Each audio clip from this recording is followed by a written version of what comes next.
Hello, kumusta na kayo? Ako na naman po si Cleofe. I'm Cleofe, no? Kumusta na kayo sa nagdaang araw, no? So, marami bang pagpapala, na? Marami bang pagpapala? So, kailangan parati tayong good or bad man ay pagpapala pa rin yun, no? Magpapasalamat sa Panginoon na magkaroon tayo ng aral sa bawat isa, or papasalamat sa Panginoon dahil may binigyan tayo ng blessings, no? Answer prayer, mga gano'n, no? Oo. So, ngayon, andito po ako para continuation po ito sa ating topic dito sa the purpose driving life dito kay Rick Warren. Okay? So, dito sa Tagalog, no, kasi Tagalog, mas gusto ko kasi Tagalog, pasensya na kayo, no. Kahit na hindi maganda yung aking explanation sa Tagalog, ay kasi dito sa Japan kasi ano yan, hindi ka talaga makapagsalita talaga ng Tagalog kung wala kang, sabagay, kung wala kang kaibigan Pilipina, no. Doon sa church before, no, halos mga Pilipino, no. So every Sunday ang aming usapan ay Tagalog, no? Filipino, of course, no? So sa work ko naman ay Japanese kasi wala akong kahit kasamahang Pilipina. Pero nang lumipat ako dito sa old na company ko, yun, nakakausap na rin ako, na communicate na rin ako sa mga Pilipina, pero hindi parati kasi iba-iba yung schedule namin at bawal talagang mag-uusap talaga, kumusta lang, no? Kaya minsan ay ang salita ko ay hindi maganda. Okay? Pasensya na po. Talagang mahina talaga yung iyong IQ dito sa Japan dahil hindi ka na makapag-practice ng English, right? Kasi ano yun, kung ang kaibigan mo kasama mo parating English, kagaya nung doon kami sa international church, so na-fluent ka ng English, yun, naalala mo yun, ganun pala yung English na yun, di ba? Nalimutan mo na yun, di ba? Pero maalala mo yun, or Tagalog. Pero kung parating Japanese lang ang sasabihin mo, talagang malilimutan mo na talaga, no? Sometimes nakaka-discourage, no? Ako-discourage naman kasi nalimutan ko na, no? Kung walang nakakaintindi, ay nakakahiya talaga. Pero walang magawa dahil ang Japan ay Japanese talaga, ano? Pero ngayon, lately, no? Before, when I came here in Japan, talagang wala pong lahat mga Japanese. Pero ngayon, meron na pong mga English sa schools, no? Pero ganun pa rin, ay hindi ka pa rin talaga makapag-fluent, no? Kasi Japan kasi ito, no? Fluent ng sarili nating salita or English, okay? Ngayon parating nung last week medyo mainit ang saysay ako, ngayon bigla na namang lumamig, no? Lamig na naman siya, ganun talaga. So ito ay okay, continuation dito tayo sa the purpose driving life. So dito po tayo sa chapter 3, no? Ano ang nagpapatakbo ng buhay mo? Yun ang sabi dito, no? Kung sa English naman, what drives your life? Yun ang sabi. So dito naman sa Tagalog, no, sa mga ngaral 4 verse 4, no? Nakita ko ring ang taong nagpupunyagi upang mahigtan ang kapwa. Mahigtan ang kapwa. Wala rin itong kabuluhan at nawi sa wala. Okay? Sa English naman, I observed that the basic in the driving force of envy and jealousy. Sa Ecclesiastes 4:4, no? Totoo talaga yun, kapatid, no? Dito pa lang sa title, no? Medyo kat ay man nating aminin, no? Nangingibabaw talaga ang selos. Kahit na kaunti meron talaga, no? Hindi naman natin pwedeng i-deny, no? Hindi sa tao, pwede nating i-deny, no, na Ay, hindi ako nagsiselos, hindi ako naingit sa'yo, pero sa puso mo, talagang meron din, no? Meron kang inggit, lalong-lalo na kung ikaw ay hindi mo pa nakilala ang Panginoon, hindi mo kilala ang Panginoon, ay talagang ang iyong jealous at ang jealous mo talaga sa kapwa mo ay talagang wala ng control. Okay? So, yun ay kailangan natin na i-practice natin sa ating sarili na wag na lang tayo mag-jealous, di ba? Wag na lang tayo mag-jealous, okay? So if hindi natin hindi natin hindi natin iwasan, no? We should pray our God, no? Kasi ang Panginoon naman ang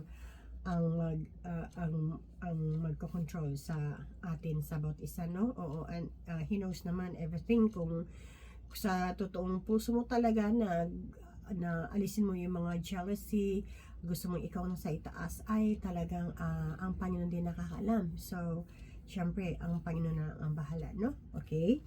So, nakita rin ang mga taong nagpupunyagi, no?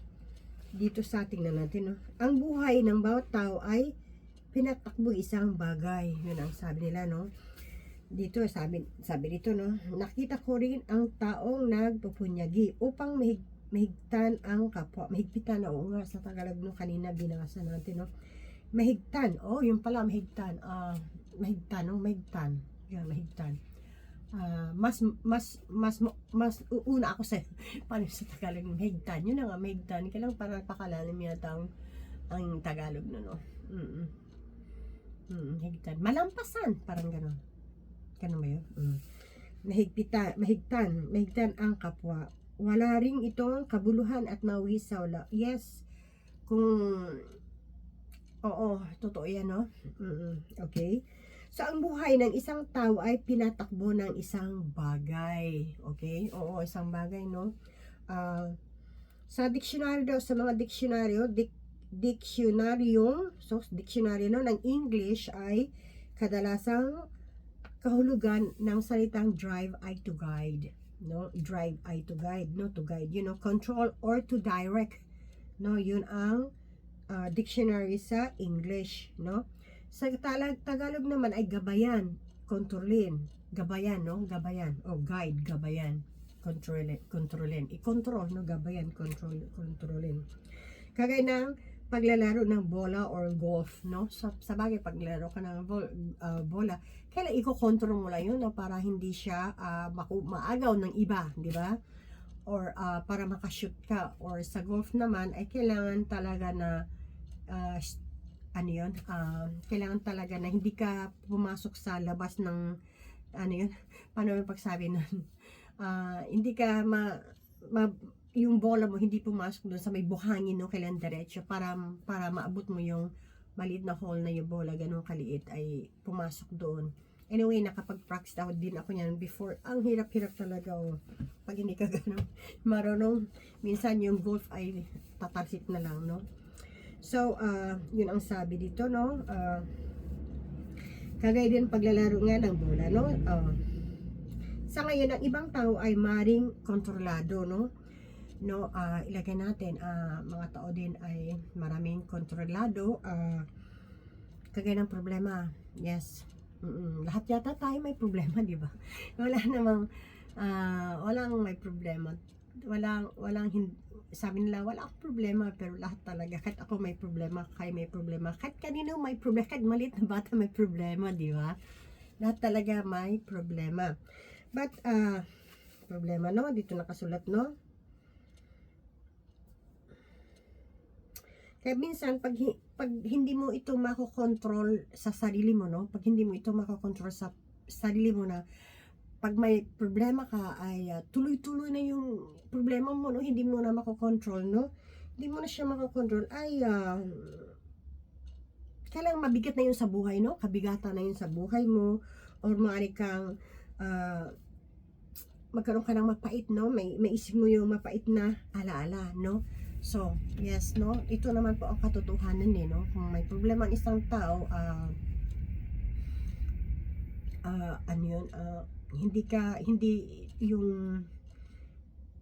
wala nang control yung self, no? Hindi wala na yung control yung self mo na na na na hindi mo makontrol ang sarili mo sa problema hanggang maging mapait na yung iniisip mo, naalala mo yung nakaraan mo, hindi mo na talaga makokontrol. Magkakaroon tuloy tayo ng depression or stress sa buhay, no? So, kailangan natin na magkaroon tayo ng control. Kaya ng bata, di ba? Iiyak dahil nagugutom, may problema, gustong kumain ng candy, o bibilang nanay, wala na, tapos na. No? Yun na, mas maganda pa yung mga bata, no? Hindi kagaya sa ating malalaki minsan sinasarili lang, hindi sinishare sa iba, sa bagay mas maganda talaga sa bagay mas maganda talaga na pwede mo i-share yung problems mo sa iba if kilala mo na siya, or no, hindi yung you can easy to share your secret, kasi mahirap na rin yun, no? Baka hindi ikakabuti, no? Hindi ikakabuti sa iyo. Kailangan, we should be careful, okay? So, kailangan natin i-control yung mga problema para hindi tayo magkaroon ng hindi kabigatan, no, sa buhay. Maaari kang kontrolado ka sa mapait na alaala, no? Yung nakaraan, no? Yung emotion mo at kontrolado ka na sa buhay mo, no? So,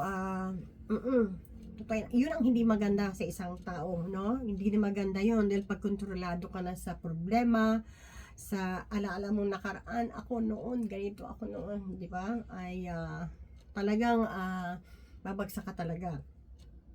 Siguro maraming nangyayari mga ganyan ng tao, no? Siguro para sa akin ay siguro 50%, hindi ko rin alam. Kasi ito nangyari na rin sa buhay ko, no? Nangyari sa buhay ko na marami na akong problema before, but nakilala ko ang Panginoon, no? Di ba? Nakilala ko ang Panginoon, kaya very, hindi na very easy, but I don't forget, I don't forgot, hindi ko ganun, hindi ko binibigyan ng pansin, no? So, kailangan talaga natin, pag isa tayo sa ganung problema, ay kailangan natin na idulog natin ito sa ating Panginoon, okay? Merong itong nakalagay dito na ang unang problema daw natin ay kasalanan. Totoo yan. Totoo ba yun? Kasalanan. Siguro kasalanan nga, pero yung hindi nakakilala sa Panginoon ay hindi na niisip yun, no? Di ba? Kasalanan ba yun? They're innocent because they don't know kung ang Panginoon, kung kasalanan ba yun. Hindi, because they think that they are right always, di ba? Parati silang iniisip nila na ay, tama ako, ganun. Wala silang pakialam, di ba? Pero para sa atin, ay, if tayo ay nasa Panginoon na nagkaroon tayo ng kasalanan, nagigilt na tayo, no? Nahiya ka sa Panginoon, no? Nahiya ka sa sarili mo, di ba? Because you accept it. Your God, our God as your personal Savior, and then, ganun, gagawa ka ng kasalanan, di ba? So, kailangan talaga natin na magsisi, no? So, ito lang, isa rin ito sa, sa kasalanan. Itong kasalanan ito na kailangan kontrolin din natin, no? Okay? Para hindi tayo magkaroon ng control, para hindi tayo magkaroon ng hinanakit, no? Ugalit. I-control natin yung hinanakit natin ugalit. Diba? Dahil minsan kasi, paggalit ka sa isang tao, no? Kagaya nung paggalit ka sa isang tao kasi ay hindi mo na makontrol ang isang, hindi mo na siya makontrol, di ba?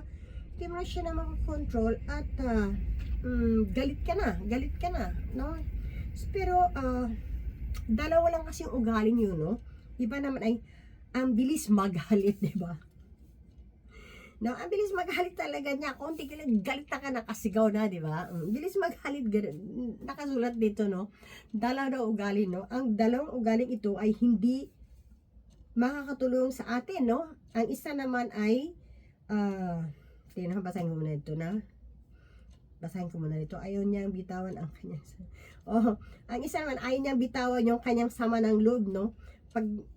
pag-aligan natin, pinapagalitan siya, nasasaktan siya, or may nagagalit sa kanya, or may yung masama yung pakiramdam niya, ay hindi niya nabibitawan, hindi niya, nandun pa rin, nakaukit pa rin yung sa puso niya, no? Hindi niya binibitawan, talagang forever and ever talaga ay may sama siya sa taong yun, di ba?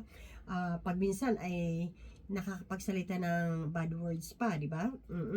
Kahit na may kakilala nga ako, lumapit na nga siya kay Lord, pero pag minsan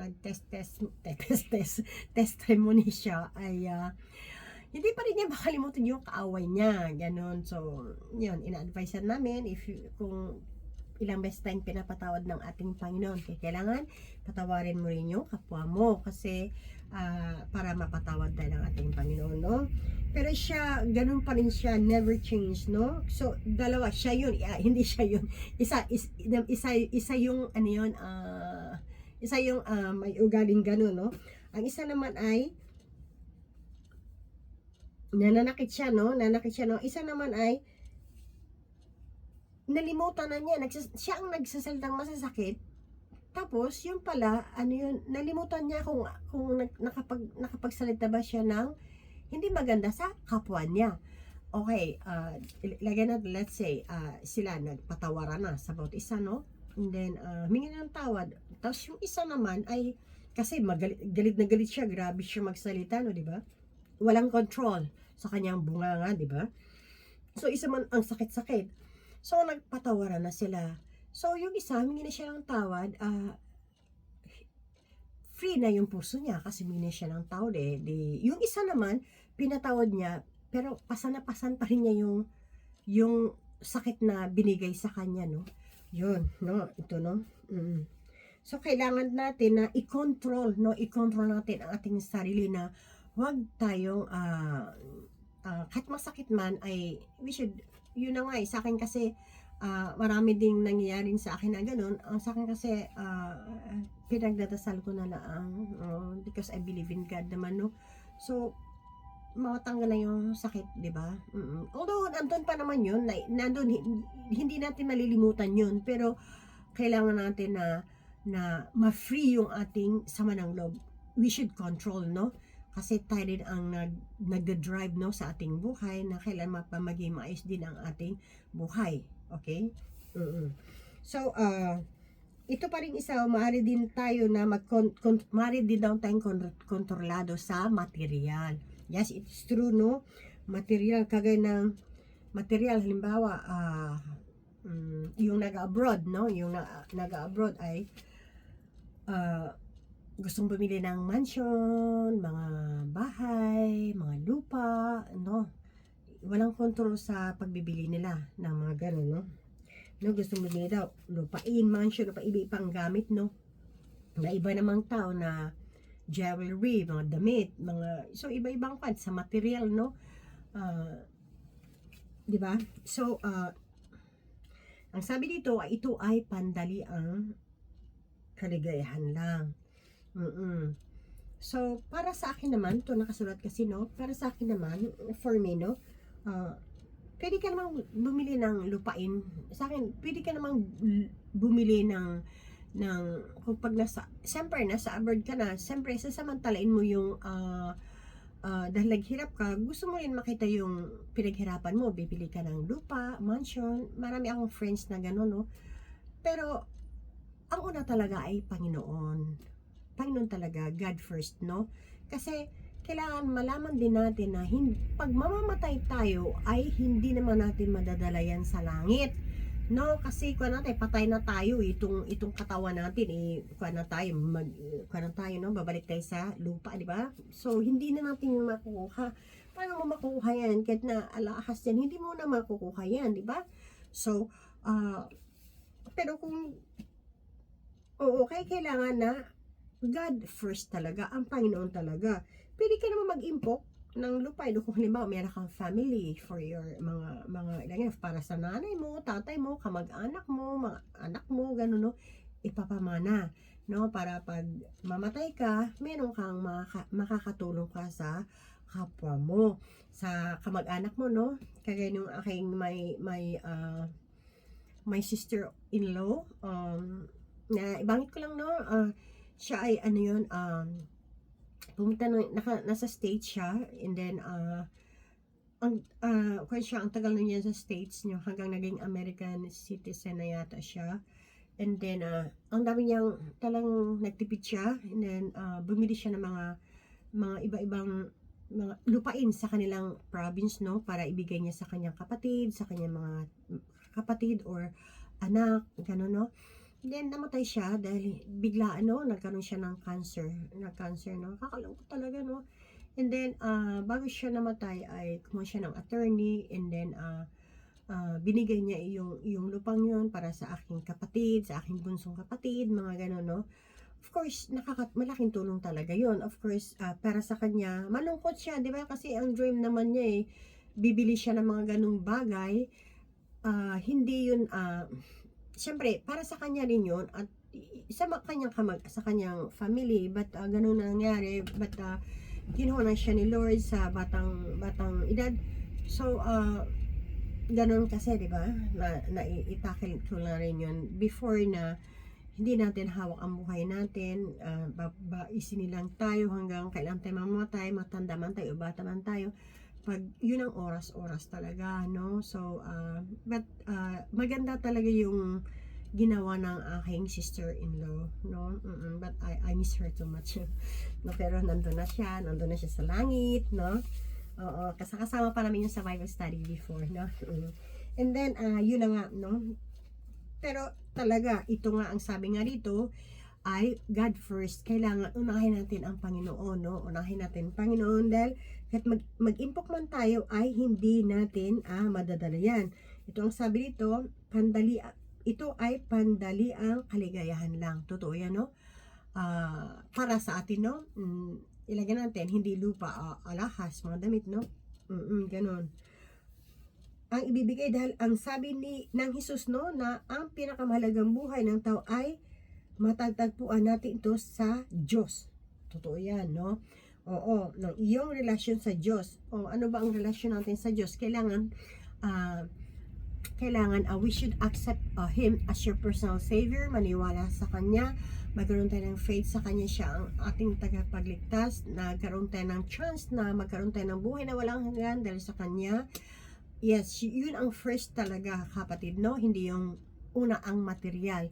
Kasi, kahit magbigay ka man sa mga kamag-anak mo ng yung naimpok, nagbigay ka naman ng mga sa anak mo, mga mana-mana, sa mga naiwan mo sa mahal sa buhay, para isipin mo na ikay panatag na pag namatay, it is not true kung hindi mo pa kilala ang Panginoon.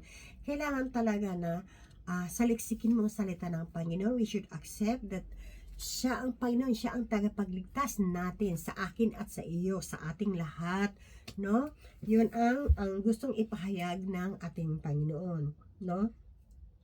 Kaya sabi dito ang sabi dito sa Revelation, no? Revelation 2:10, no? Be faithful even to the point of death, and I will give you a crown of life.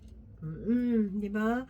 So, itong ating naitakal dito ay medyo hindi ganun maganda, no? Pero nangyayari ito sa buhay natin, kapatid, no? Nangyayari ito, maliit lang itong aking, maliit ba yung tama yun? Short lang itong aking message. Galing ito sa The Purpose Driving Life, at in-explain ko lang din, but it is true. Lahat na nararanasan ito ng kapwa natin, no? So, but ang sabi ng Panginoon, be faithful. Kailangan natin magtiis, be faithful even though the point of death, no? Kahit ang sakit na talaga, no? Kasi ang sabi ng Panginoon, no? Pag magkaroon tayo ng buhay na walang hanggan, no? Bibigyan tayo ng crown of life, no? Everyone who, no? Dito pa sa 1 John 4:7, no? Everyone who loves has been born of God. He knows God. Whoever does not love does not know God, because God is love, no? Sorry na. Ulitin ko ulit, ha. Sa ito, no? Sa Revelation, no? 2:10, no? Be faithful even though the point of death, and I will give you a crown of life. No, kailangan magkaroon tayo ng faithful, magkaroon tayo ng kahit nahirap na talaga tayo, no? Kailangan talaga natin na magtiis, in a way, ano yun sa Bible, no? About sa fruit of the Holy Spirit, sa Galatians, andun yun, at kung andun yung 10 commandments ni Lord, at kailangan natin yung we should follow Him, no? Follow the cross, no? Dahil dito sa mundo ay pangsamantala lang naman yung sakit, yung pain and sorrow lang naman, pangsamantala lang naman yun. At hindi naman yung forever, di ba? Hindi naman yung forever na pag nasaktan ka, forever na yun. Di naman na nahihilom din, and then may panibago na naman. Ganun talaga ang buhay, no? O nahihilom din hanggang panibago na naman, but it's pain, no? Pero isipin na natin, nandyan ang Panginoon. And then, if I'm die, kukunin na ako, syempre kasama ko na siya. For and ever, ay maging maligaya na tayo. Wala nang no problems. Hindi tayo magkakaroon ng problema. Wala nang mag-insulto sa atin, no? Di ba? Wala nang mag-insulto sa akin. Sa akin, di ba? So, dito, sa 1 John 4:7, everyone who loves has been born of God and knows God. Whoever does not love does know God, because God is love. No, mahal na mahal tayo ng ating Panginoon. Okay? So, ito lang po ang ating palit lang, no? Konti lang, 25 minutes lang. It's okay, di ba? Kasi konti lang naman itong natin. So, sa chapter 4, ay ano ang kuka natin sa chapter 4? Sa chapter 4, ano kaya yung kanta? Pag-unawa sa buhay mula sa pananaw ng Diyos. Ito, no? Maganda rin siya, pag-unawa sa buhay mo sa... So, next week po ay itong itatakal natin sa chapter 4 na po tayo. And maya ay magkukan po ako, baka bukas ko na lang po i-upload, ay baka mamaya rin po rin i-video, but i-upload ko po sa bukas na lang po, about kay Philip, no? Si Philip, no? Oo. Ito ay napakaganda ng istorya kay Philip. Okay? So, see you mga kapatid. No, tomorrow baka mai-upload ko rin yung hindi dito sa The Purpose of Driving Life. Dito tayo sa ibang kay Philip, no? Ang istorya ni Philip, no? Okay? So, okay, for now, bye-bye. Let's pray first, no?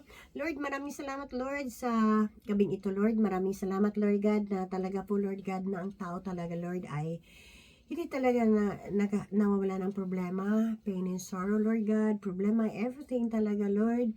But, Lord, help us, God the Father, na makayanan namin ito, Panginoong Ama, because we know that, God the Father, na andyan ka, na pagkukunin niyo na kami ay magkaroon kami ng forever and ever na happiness na talaga, Lord. As of now, we are here in this world, Lord God. We are alien, oh Lord God. A lot of pain and sorrow talaga, Lord. Lord, in Jesus' name, always guide us, Lord God, anywhere we go, Lord Jesus, and protect us always, Lord God, and help us, Lord God, to grow. Mag-grow kami ng more grow, Lord God. Lord, we love you, Jesus. In Jesus' name we pray. Amen. Okay, bye. Bye.